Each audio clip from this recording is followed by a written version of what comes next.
How to operate your JF500 Air Purifier. This is the power button. Press it to turn on the purifier. Here is the PM 2.5 air quality indicator light, which shows the current air quality. This is the Air PM 2.5 index display, which indicates the level of air pollution. Turn the knob to adjust the fan speed from levels 1 to 5.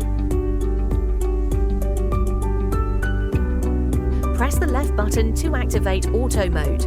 It automatically adjusts the fan speed based on air quality. Press the right button to display the remaining life of the filters. Double press the right button to adjust the light brightness. Triple press the right button to turn off the light.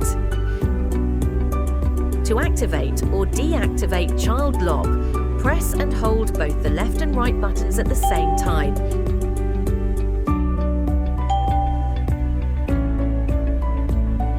Thank you for using our product.